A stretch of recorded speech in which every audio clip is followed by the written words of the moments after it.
Mesdames et messieurs, bonjour, bienvenue sur Radio-Télévision Kabyle dans cette émission Pensée libre. Aujourd'hui, nous allons aborder l'islam politique en Kabylie et pour ce faire, nous avons un invité, Zidane. Bonjour Zidane, bienvenue chez nous. Bonjour Rabah, bonjour à tous ceux qui nous écoutent, soit en Kabylie, soit ailleurs dans le monde. Et aussi, je salue l'équipe de Radio-Télévision Kabyle pour cette invitation. Merci énormément. Donc aujourd'hui, comme je l'ai dit, on va parler de l'islam politique en Kabylie. La première question, quelle est la relation qu'il y a entre la religion et la Kabylie ? Ouais. D'abord, parler de la religion, c'est un sujet difficile. Donc, dès qu'on parle de la religion, c'est automatiquement un sujet très sensible, donc il faut faire attention à ce qu'on dit. Donc là, on parle effectivement du sujet de l'islam politique, mais en aucun cas, on porte atteinte à la religion elle-même, donc à l'islam lui-même. L'islam, c'est une religion monothéiste, et donc il a tout son respect, comme le christianisme, comme le judaïsme, et aussi il a le même respect que les non-croyances. Donc, pour revenir au sujet, la Kabylie est intrinsèquement, donc sa nature, il est laïque. Et l'histoire de la Kabylie, il est avant la venue des religions. Donc l'histoire de la Kabylie, quand on parle de la Kabylie, d'ailleurs même jusqu'au jour d'aujourd'hui, on garde des traditions, des cultures qui datent d'avant les religions. Donc on remonte à plus de 5000 ans. Donc il est avant l'époque païenne. Donc à un moment donné, il était païen.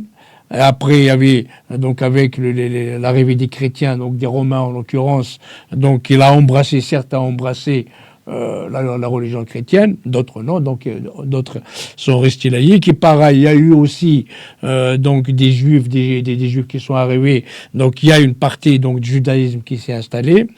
Et pareil, donc 14 siècles après, plutôt donc 7 siècles après le christianisme, il y a aussi l'arrivée de l'islam, ou bien l'invasion de l'islam. Bon, les autres religions, donc avec donc la fin de l'ère romaine ou d'autres invasions, ils sont repartis pratiquement avec leur religion.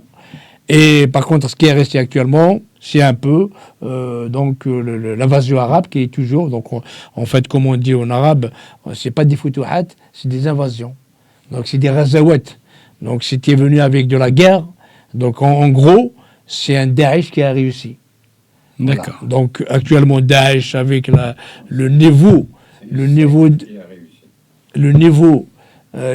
de technologique là a fait que Daesh a échoué. Et à l'époque, si nous avions donc le degré de la technologie et de la science au niveau, donc l'islam aurait aussi échoué. Mais donc les circonstances d'alors ont permis à ce qu'il y a eu donc les peuples d'Afrique du Nord, en l'occurrence le peuple kabyle, ont été vaincus. Mais toujours est-il, la Kabylie a toujours résisté. Donc je reviens au peuple kabyle jusqu'au jour d'aujourd'hui. Donc il a résisté, il a gardé sa laïcité, et avec aussi son organisation ancestrale, donc politico-administrative, politico-sociologique administrative, avec Tajmaat, avec l'Arouche et tout ça, on permet de préserver son identité. Et le péril, pratiquement, il a commencé à avoir lieu à partir de l'indépendance confisquée. Donc nous avons tous cru que 1962 c'était l'indépendance, c'était la liberté, c'est la libération du peuple. Effectivement, à un moment donné, nous avons libéré le territoire, mais le peuple est resté colonisé. Il y a un colon qui est sorti, c'est le colon français, et il est remplacé par le colon algérien, sous couverture donc arabo-islamiste. Et voilà, donc depuis pratiquement 1962, c'est là que les choses s'aggravent. Mais la Kabylie résiste. La Kabylie reste laïque, reste encore tient. Donc il y a un climat de terreur qui s'est installé. Donc nous avons fait beaucoup d'émissions. Mais la Kabylie est toujours là. La Kabylie, malgré que tu as une partie qui vit un petit peu cet arabo-islamisme, mais la Kabylie résiste et une grande partie, donc est restée laïque, ne veut pas être défaite par cet arabo-islamisme. D'accord. Ben voilà, donc ça résume un petit peu brièvement donc la relation entre la Kabylie et la religion, et les religions. D'accord. On a noté quand même que la montée de l'islamisme en Kabylie date à peu près de... Il y a eu, comme tu as dit, depuis 1962 à l'indépendance, ça s'est accéléré pendant l'aggravation. Ça a accéléré durant la décennie noire. Et je voulais justement te dire quelle a été l'attitude de la Kabylie, du peuple kabyle, durant la décennie noire face à la montée de l'islamisme. Là encore, nous avons vu donc, que la Kabylie a été différente du reste de l'Algérie. Donc partout en Algérie, ils ont voté, les Algériens, partout, ils ont voté pour les islamistes, pour le fils. Oui. Il y a uniquement la Kabylie qui est restée fidèle à elle-même. Donc en fait, il a voté démocrate. Mais les jaloux, je peux citer un grand homme, Mohamed Boudiaf, lui, il a dit que les Kabyles ont voté Kabyle. Non, les Kabyles ont voté démocratie, ont voté contre l'obscurantisme, ont voté contre l'islamisme, ont voté contre l'islam politique. Mais les jaloux... Ça, c'est Mohamed Boudiaf qui a dit ça. Mohamed Boudiaf qui a dit, quand tu lui as posé la question, et la Kabylie par rapport à tout ça, il lui a dit, la réponse très courte, très brève, que la Kabylie a voté Kabyle et tout court, il a voté pour la CDU-MFS, c'est pour ça qu'il n'a pas voté pour le fils. Mais là, c'est une erreur. La vérité, c'est que la Kabylie a voté pour la démocratie, pour la liberté, pour la laïcité, pour les valeurs universelles, et ne voulait en aucun cas donc tomber dans l'obscurantisme islamiste qui était le fils à l'époque. Et aussi, ça c'est pendant le vote, donc c'est avant la décennie municipale, avant la décennie noire. Mais pendant la décennie noire, c'est grâce à la Kabylie s'est organisée, c'est elle qui a commencé à prendre les armes contre les islamistes. Donc toute la Kabylie ne voulait pas abdiquer devant l'islamisme ou devant les terroristes islamistes. Donc la Kabylie s'est organisée comme un seul homme. Il a pris les armes pour défendre son honneur, son identité et rester digne. Parce que vous savez tout ce que les terroristes ont fait, les terroristes islamistes ont fait, et la Kabylie n'a pas voulu ça. Donc moi j'avais à l'époque, je travaillais en Algérie, et des collègues me disaient, des collègues arabophones, me disaient là dans le lieu de travail, et me disaient qu'heureusement que vous êtes là les Kabyles. Parce que même les Kabyles, même on était en dehors, moi j'ai travaillé en dehors de la Kabylie, mais je défendais à l'époque, j'étais contre les islamistes, j'étais pratiquement affilié au RCD, je défendais la laïcité, je défendais la liberté, la démocratie, les valeurs universelles, alors que c'était un péché à l'époque en dehors de la Kabylie en Algérie. Et les Algériens, ils ont dit heureusement les Kabyles sont là. En fait, c'est la Kabylie qui a sauvé l'Algérie du chaos. Donc, pour revenir un peu en arrière, c'est la Kabylie qui a sauvé l'Algérie du colon français. Donc, c'est grâce à la Kabylie que nous avons eu l'indépendance confisquée. Et une fois encore, la Kabylie a sauvé l'Algérie du chaos islamiste. Ça aurait pu devenir un Iran bis. D'accord. Ou un Afghanistan bis. Un Iran bis ou un Afghanistan bis, absolument. D'accord, merci beaucoup. Comment le pouvoir algérien allié aux islamistes tente de détruire les Kabylie, la culture kabyle d'ailleurs, la Kabylie ou la culture kabyle. Oui. Actuellement, les constats maintenant, tout le monde, parce qu'à un moment donné, il n'y a que les Kabyles qui disaient qu'attention, l'Algérie voilà, est arabo-islamiste, donc les Kabyles luttaient contre ça. Et il n'y avait pas beaucoup de monde, donc il n'y a que des intérêts. Maintenant, le constat est partagé de tout le monde. Et même ceux qui étaient un petit peu contre nous, parce qu'on était taxés un peu d'extrémistes et de radicalistes, maintenant, ils ont pris, en fait, maintenant, tout le monde est d'accord sur ce que nous disions il y a longtemps, c'est que l'Algérie, les islamistes, en fait, ils ont pris le pouvoir. Ils ont pris le pouvoir. Et l'Algérie, actuellement, c'est une dictature militaro-arabo-islamiste. Donc, il y a une alliance des militaires avec les islamistes. Et par exemple, Tebboune, c'est le premier frériste, c'est le premier frère musulman. Il a beau dire ceci, cela, il se cache en fait. Il se cache derrière, voilà, costume cravate. Mais le Tebboune, Chingliha, ils sont des fréristes notoires, même s'ils n'osent pas nous le dire. Mais leur alliance avec les islamistes actuellement, tous les membres du gouvernement, tout le Parlement, toutes les institutions algériennes, c'est fini, c'est tombé dans les mains des arabo-islamistes. Donc, y compris l'armée. Donc l'armée, il est islamiste. L'armée n'a rien envie assez de l'armée, l'Iran. Donc l'Algérie, on peut dire maintenant, c'est un Iran bis. Et à un moment donné, à 62, depuis l'indépendance, donc il y a eu quelques francophones ou des laïcs qui ont un petit peu maintenu l'inertie, disons, du régime colonial français, mais ça s'est passé par étapes. Donc il y a eu Ben Bella qui se disait arabe, après la charte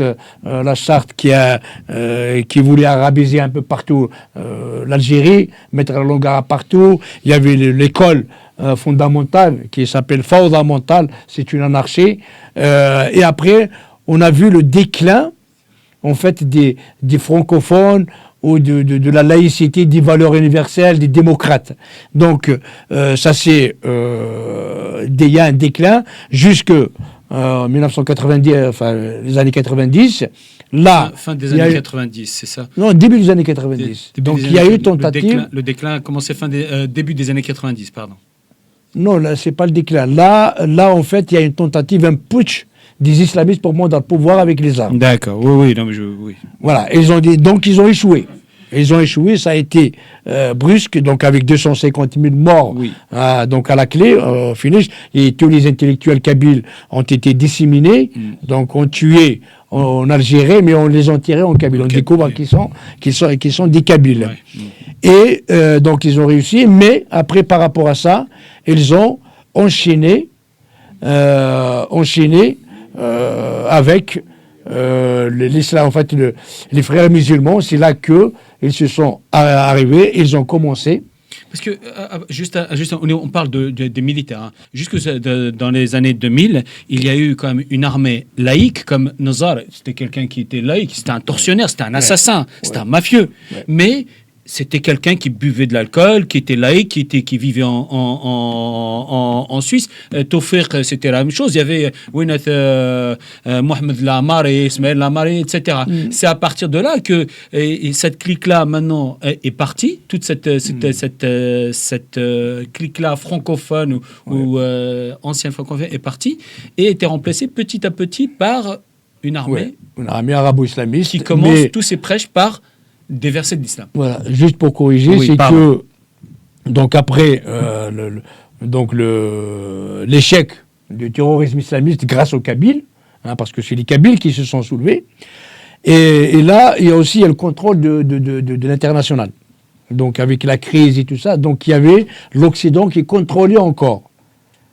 Qui contrôlait le gouvernement. Donc c'est pour ça qu'il donnait une façade laïque. Mais en fait, tu disais c'est des francophones. Non, c'est des islamistes eux aussi. Ah d'accord. Mais il y avait quand même un contrôle donc des puissances occidentales qui ne voulaient pas voir un Iran, un Afghanistan à leur porte, à une heure du vol. Aux portes de l'Europe. Voilà. Mais ce qui s'est passé par la suite, effectivement, donc il y a ce déclin, et il y a l'avènement de vrais donc arabo-islamites, ce qui est le cas actuellement. D'ailleurs, moi je me rappelle quand j'étais à l'université, les gens contre qui on se bagarrait, quand on combattait, c'était les islamistes, c'était les juifs, les étudiants islamistes. Et ce sont ces gens-là que nous avons, moi à l'époque, à l'université, je combattais, ce sont là, eux maintenant qui ont pris le pouvoir. Et ils ont pris le pouvoir à 100%.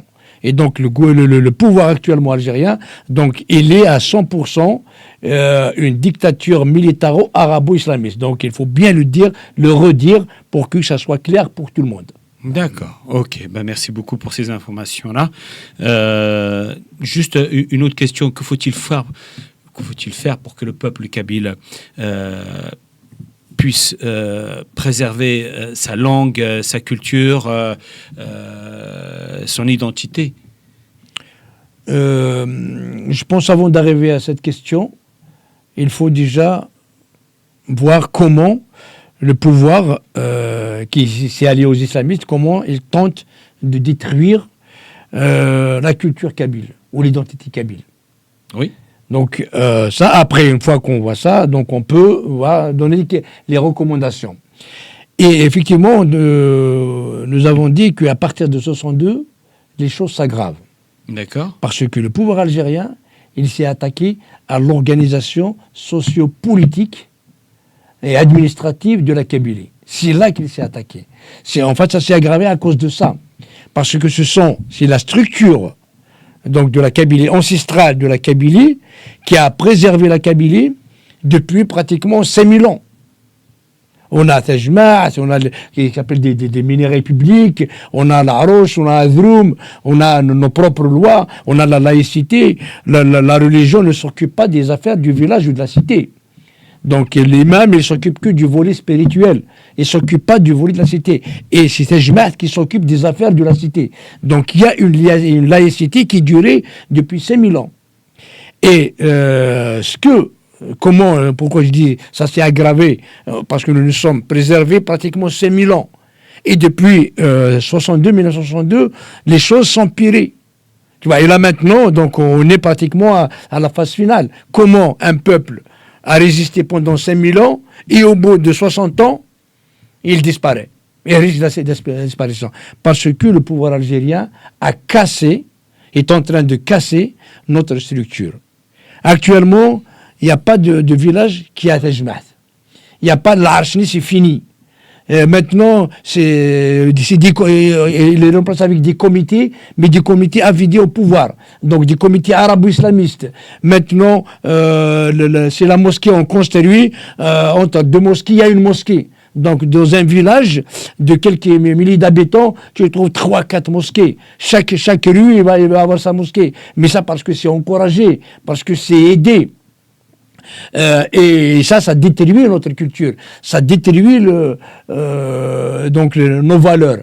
Et en plus, avec la commune, la daïra, la wilaya, le charcutage, tous les découpages des wilayas. Donc la Kabylie, un bout, on le retrouve à Alger, un bout, on le trouve à Msila, un bout, on le trouve avec Staïf, avec Djidjil. Voilà. Donc il n'y a pas une entité qui est homogène. Et là, donc, c'est la Kabylie, et la Kabylie va décider pour elle.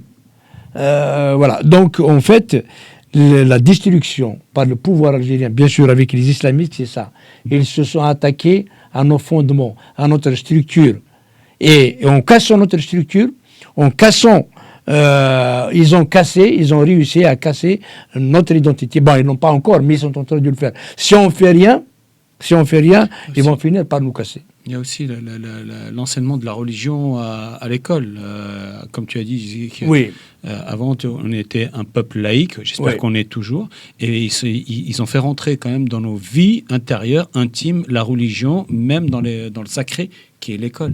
Oui, il y a une emprise donc, de la mosquée, ou de l'organisation, ou l'imam.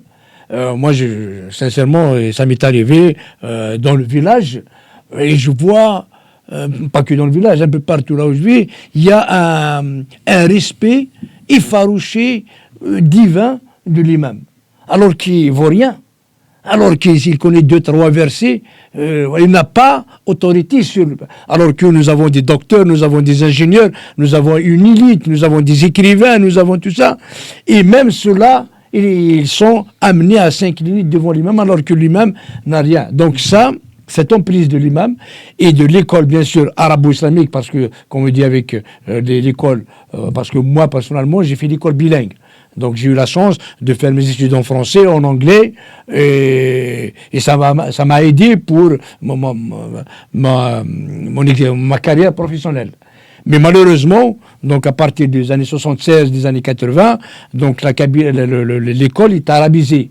Et on se retrouve actuellement maintenant où la francophonie pratiquement est inexistante, en Kabylie. On trouve qu'il y a plus d'arabophones et l'arabe et l'islam vont de pair. Donc l'arabe islamise, l'islam arabise. Et pire encore, par exemple, tu trouves une élite kabyle francophone, il continue à défendre sa kabilité, son identité. Par contre, il y a moins de kabyles arabophones qui sont arabisés, qui défendent leur kabilité. En l'occurrence, par contre, ils défendent bien, quand ils se sont arabisés, ils défendent l'islamité. Donc c'est la langue arabe, c'est une langue d'aliénation. Donc si tu t'arabises, tu perds ton identité. Et quand tu t'arabises, tu t'islamises obligatoirement. Donc ça va de pair, c'est un couple. Il n'y a pas l'islam sans l'arabe ou l'arabe sans l'islam. Donc ils vont de pair et les deux sont destructeurs à notre identité. À l'extrême. À l'extrême. Donc voilà. Ça, donc pour revenir à ta question, résumer ta question, donc l'arabisation, l'islamisation à outrance, avec le nombre de mosquées et l'emprise de l'imam, alors que c'est un illettré, c'est des imams illettrés. C'est ce que je voulais justement. Voilà. La très très grande majorité des imams n'ont jamais lu le Coran. Aucune culture. Rien. Voilà. Il faut comprendre que... Et généralement, ils viennent aussi d'ailleurs. Alors qu'il y a même des gens qui peuvent prétendre à ce poste à l'intérieur du village. C'est ce qui se faisait avant. Avant, c'est le village qui désigne son imam. Actuellement, non, l'imam, il vient de je sais pas où, c'est le ministère des Affaires religieuses qui le nomme. Alors, avec, bien sûr, des visées d'arabisation, d'islamisation et la destruction de l'identité kabyle. Voilà. Et il y a ça, donc, en dehors de ça, de la destruction de Tajmat, de notre organisation ancestrale. Les deux font que nous risquons notre disparition, effectivement. Donc, je reviens à ma question. Que faut-il faire, justement, pour préserver le peuple kabyle de sa disparition, de la disparition de sa langue et de son identité ? Et voilà, ça c'est la question. On parle beaucoup, on a fait beaucoup d'émissions. On a parlé de la Kabylie. La Kabylie, à chaque fois, donc nous sommes convaincus en tant qu'indépendantistes que sans la Kabylie libre et indépendante, avec son État souverain, on n'ira pas loin. Donc sans ça, sans la Kabylie libre et indépendante, sans notre État souverain, indépendant, et qui a un siège aux Nations Unies, dans le Conseil des Nations, sans ça, on ira tout droit à notre extinction tôt ou tard. Donc il n'y a aucune autre solution à part ça. À part l'indépendance de la Kabylie. À part la dépendance de la Kabylie. Donc un État indépendant à part, qui n'a rien à voir avec l'Algérie. Ça est d'une. Mais pour arriver à ça, déjà il faut que le peuple kabyle, les jeunes kabyles, tous les kabyles, travaillent dans ce sens. Il faut qu'il soit que si déjà on ne s'unit pas, il faut l'union de la Kabylie. Mais ce n'est pas une union pour une union. C'est une union pour un objectif. Absolument. Pour une Kabylie libre et indépendante. Pour un État souverain. Et pour refaire renaître notre organisation ancestrale. Il faut qu'on revienne à notre tajmat, à notre arche, à notre adroum, à notre identité, à notre culture, à notre laïcité, à nos valeurs universelles. Et sans ça, donc, voilà, on va tout droit vers notre disparition.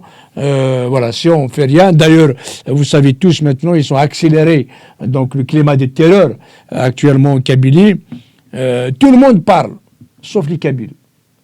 la GSK. La GSK maintenant, il est donné. Tout le monde parle, tous les Arabes peuvent parler de la GSK, sauf les Kabyles. Si tu parles de la GSK, tu es un raciste. Par contre, les autres, ils vont parler de la GSK, ceci, cela, voilà, mais c'est pas parce qu'ils aiment la GSK, parce qu'ils veulent, comme leur propriété, c'est pour la détruire. Eux, ils veulent pas entendre parler de Kabyle. Mais regarde nos symboles. Maateblounes, pareil, ils sont en train de tout faire pour dire que Maateblounes, non, c'est un algérianiste notoire, c'est un islamiste, ils veulent faire croire que Matoub n'a jamais été pour le combat de la Kabylie, alors qu'il a fait ça toute sa vie. Et le régime algérien, les islamistes, et donc ils sont en train, d'ailleurs ils font des réunions 5 fois par jour, des congrès 1 fois par semaine, partout dans le monde, et ils sont en train de discuter sur notre sort. Maintenant, avec le climat de terreur qui est organisé en Kabylie, qui est instauré en Kabylie, tout le monde a le droit de parler de la Kabylie, sauf les Kabyles eux-mêmes. Et les Kabyles n'ont le droit que se taire. Si un Kabyle parle, il aura tout le droit en prison. Et si tu veux parler, on te laisse parler si tu parles de l'arabité, de l'islamité, de l'algérianité, là tu peux parler, il n'y a pas de souci, on va te dire. Mais dès que tu parles de la Kabylie, de l'identité kabyle, des valeurs kabyles, de l'état kabyle, enfin de notre culture, de notre identité, de notre tradition, là, tu vas tout droit en prison. Donc voilà, pour faire, donc il faut revenir aux fondamentaux. Nos fondamentaux, c'est notre organisation, structure organisationnelle, politico-administrative et sociologique.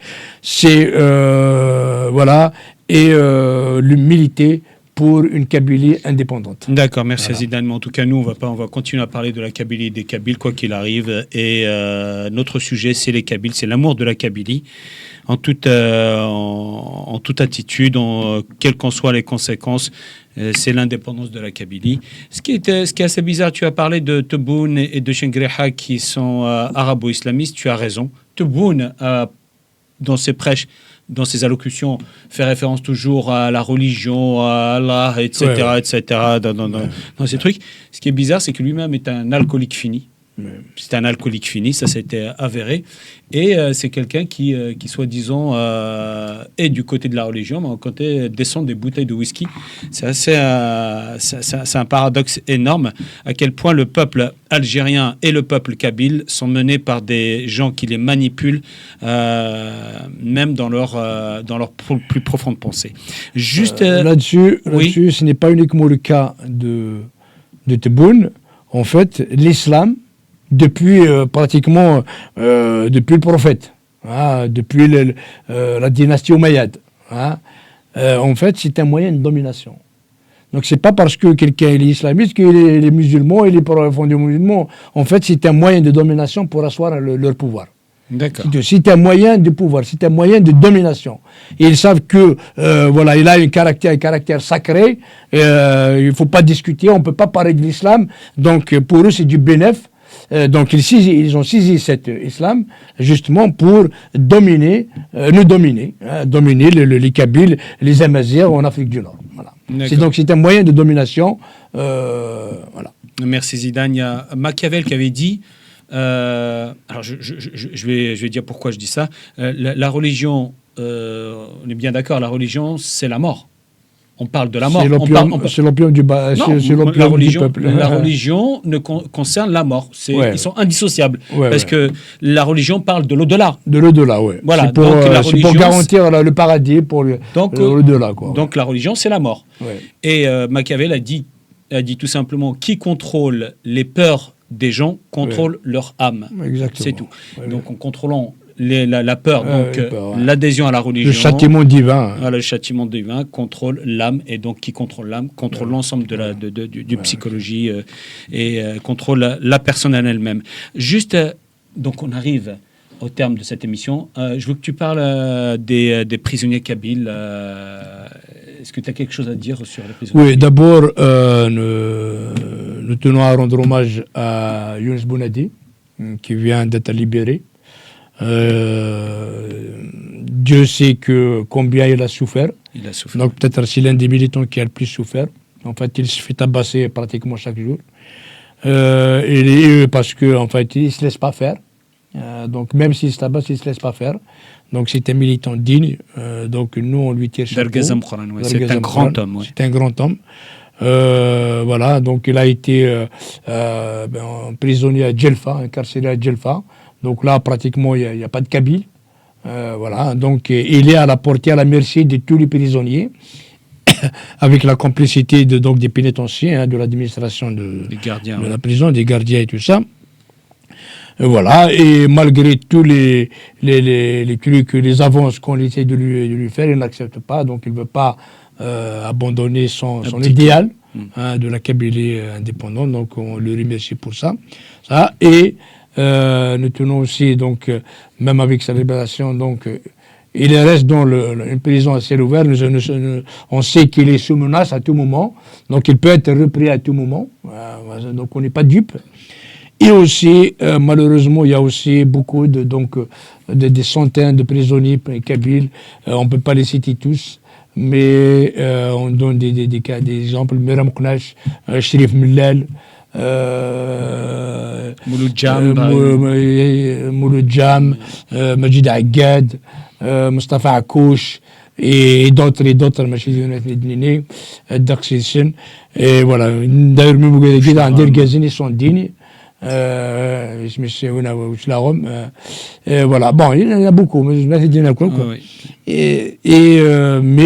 ils sont dignes. Les condamnés à mort, le Varoche et compagnie, donc ils sont 43 quand même, et dans les geôles, dans les cachots algériens. Voilà, ils sont dignes. D'ailleurs, même, ils ne veulent pas lâcher leur affaire, parce qu'on leur fait des menaces, on leur fait des chantages, mais ils ne veulent pas abandonner leur idéal. Voilà, nous leur tirons chapeau. Nous sommes toujours avec eux. On va toujours les défendre. On continuera à les défendre. Et maintenant, le pouvoir algérien ne se contente pas d'emprisonner les Kabyles. Maintenant, comme il dit que la Kabylie, maintenant, il est soutenu par la France, il est soutenu par le Maroc, il est soutenu par Israël, il est soutenu par l'Occident. Donc voilà, maintenant, ils essayent aussi d'emprisonner donc des Français. Voilà, des Français, par exemple, Christophe Glaise, parce que lui, il a été en Algérie pour enquêter, pour faire un reportage sur la GSK. Et aussi, il a fait un reportage qui date de 2017-2018 sur l'équipe nationale kabyle. Voilà, ils vont enquêter aussi sur la mort du joueur Ebossé, parce que là, ça cache beaucoup de choses.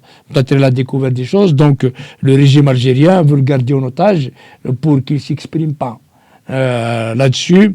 Et aussi, on aborde aussi, il y a Boualem Sansal, qui a été aussi emprisonné, justement, pour un peu, parce que Adnina Irar, maintenant, Tebboune, ils l'ont pris la main dans le sac, c'est un terroriste. C'est lui qui a fomenté des actes terroristes en France, donc avec la séquestration d'Emir Dized, ou la tentative d'assassinat sur Emir Dized et Hicham Aboud.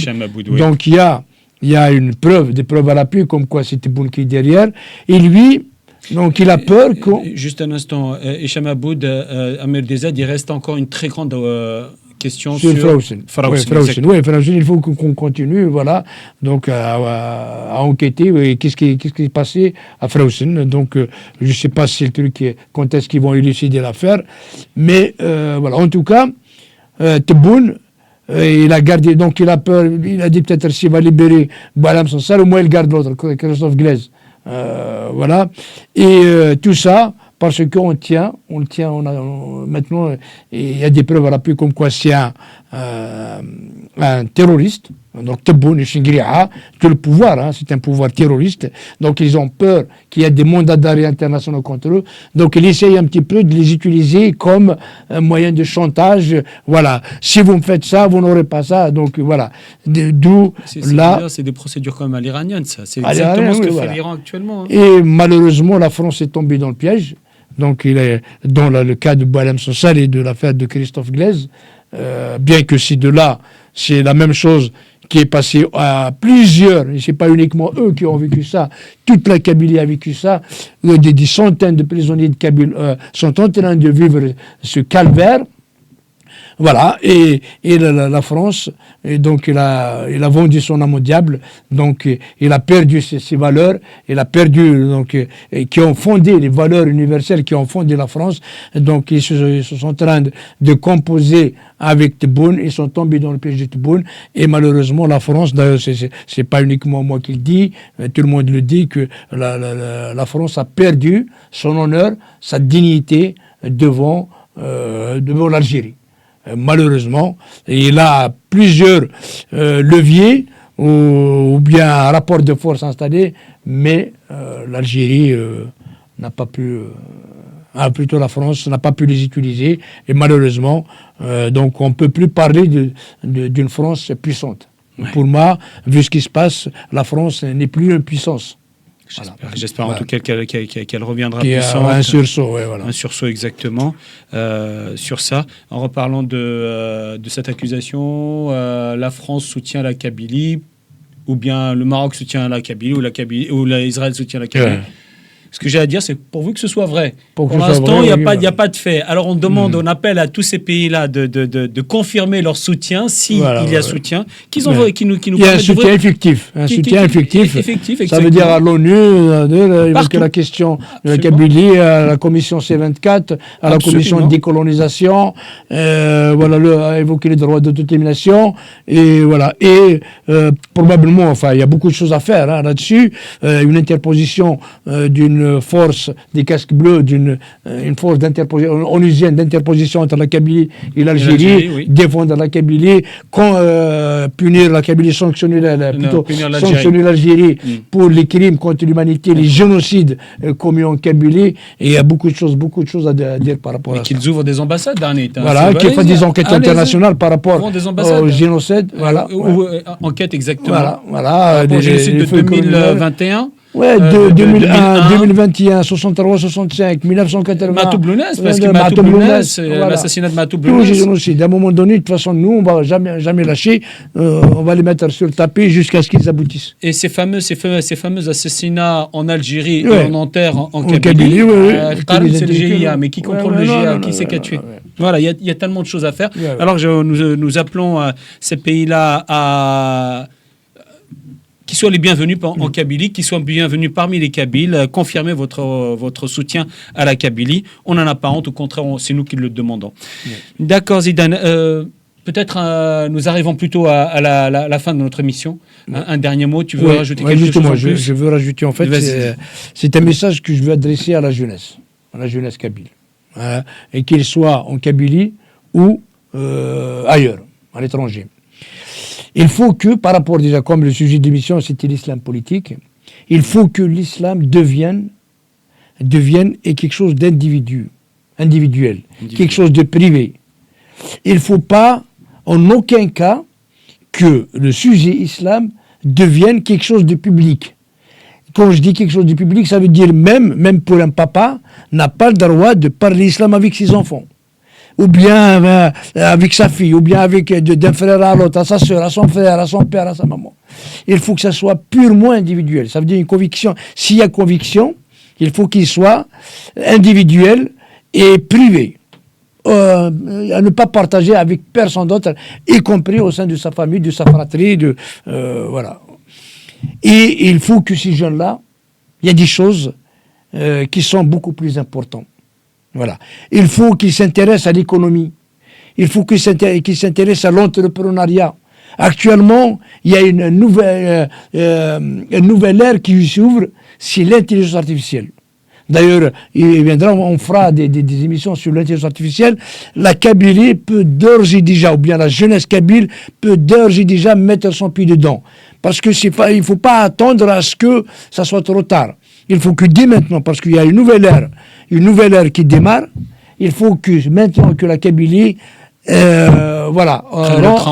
le train en marche. C'est très, très, très important. Il y a la Kabylie, il y a la science, il y a le savoir, l'intelligence, l'éducation.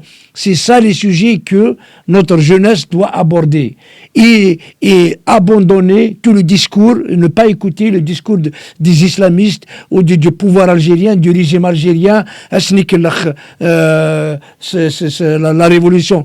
Les révolutionnaires, ce sont nos parents qui ont fait la guerre. Nous connaissons déjà, dans ma famille, il y a 7 martyrs qui ont fait. Et nous sommes fiers d'eux. C'est grâce à eux que nous sommes indépendants. Mais ils n'étaient pas morts.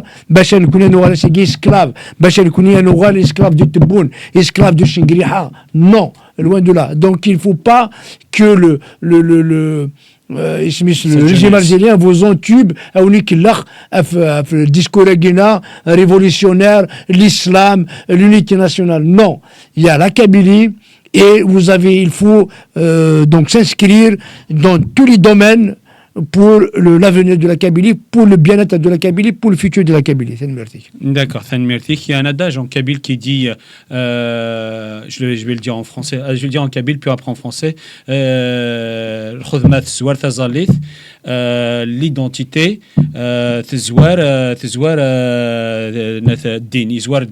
donc en premier,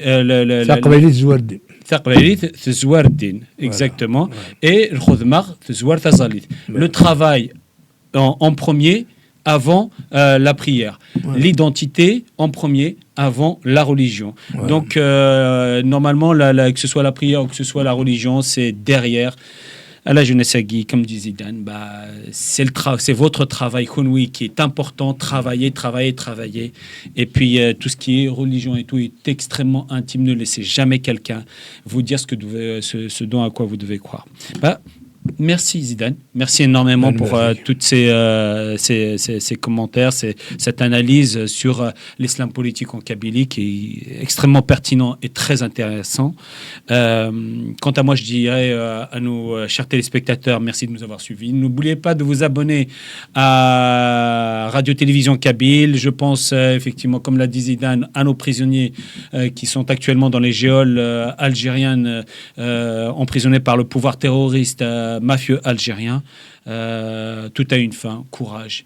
Et nous pensons bien sûr à leurs familles, que ce soit les gens qui sont condamnés à mort et ceux qui sont condamnés pour leur délit de câbilité. D'ailleurs, tout le monde est condamné pour délit de câbilité. Merci à vous, merci de nous avoir suivis. À la prochaine.